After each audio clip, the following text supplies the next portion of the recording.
This is an overview of capital budgeting. So capital budgeting involves planning and justifying large expenditures on long-term projects.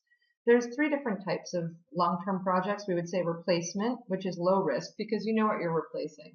So we're replacing a piece of equipment that we use, or we're replacing the roof on a house. There's a low risk on something like that, the roof on a building, because we're really talking about capital budgeting for firms.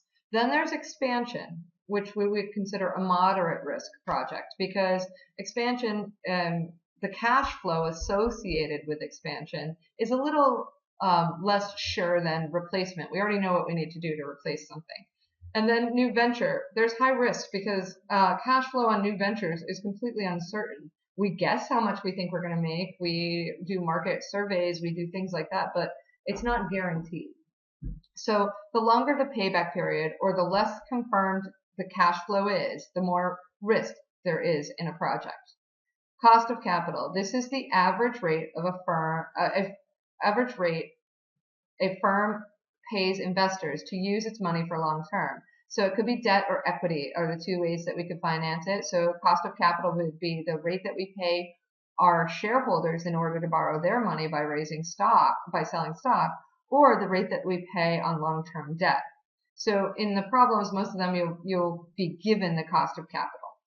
The standalone project. So when we're talking about projects, we either have a standalone project, which is there are no competing projects, so we just decide based on whatever this one project's capital budgeting techniques that we're going to use, or then there are mutually exclusive. This involves selecting one project from two or more alternatives. So then we have to compare which one is the best. So given this situation, this is probably more often. It's very rare that you have a standalone project, but it happens. But a lot of times, like at the school, they have to decide, are we going to build the new building? Are we going to replace Berkman? We only have so much money this one year. Are we going to fix the quad? Are we going to fix the quad and build a new building and expand the parking lot and buy a parking garage? You know, you have to understand what you can do with your money. So so there are four different techniques that we are going to talk about. The initial technique is the payback period. How many years will it take to recover our initial investment? Advantages of the payback period is that it's easy to calculate. You know when you get your initial investment back. Disadvantages are it does not take into consideration time value of money or cash flow after the payback period. So there's an example of how it would be set up in Excel, and there's a second video that shows you how to calculate this in Excel. But you would have to get the cash flow and the years, and then you would calculate cumulative cash flow. And you're talking about how many years does it take. So if we spent $50,000 and you get $15,000 a year for 5 years after that, well, we get our initial investment back in 3.33 years.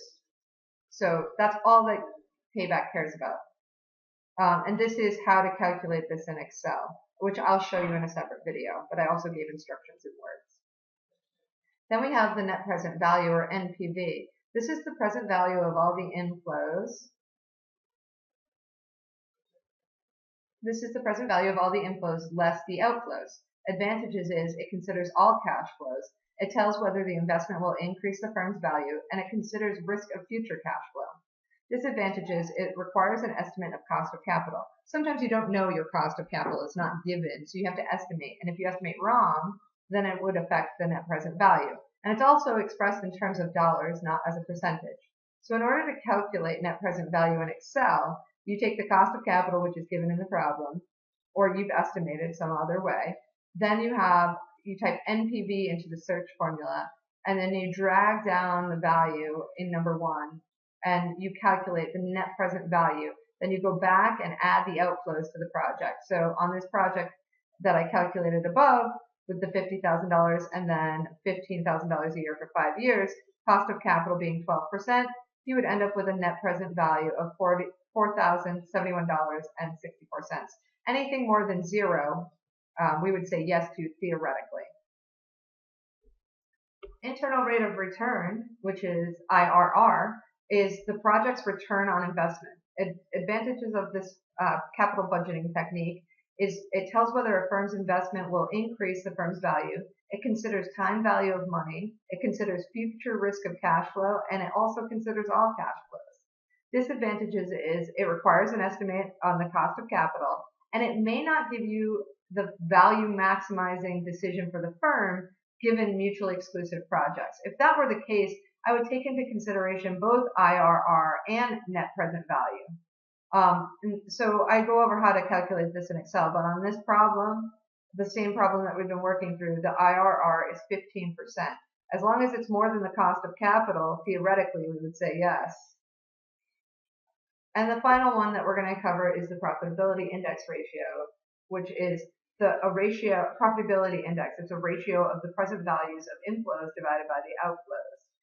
This tells us whether the firm's investment will increase the firm's value, and it also considers time value of money, and it's useful when ranking projects. The higher the PI, the more profitable the project is. And then disadvantages is, of course, it requires an estimate of the cost of capital, and it may not give you the correct decision when you're talking about mutually exclusive projects. Therefore, net present value would be our final deciding factor in that. So in this example we did before, we take the net present value of the inflows, which is 54,000, and then we calculated 50,000 is the given outflows, and we divide that. And we put this in absolute value, which means we don't have a negative number.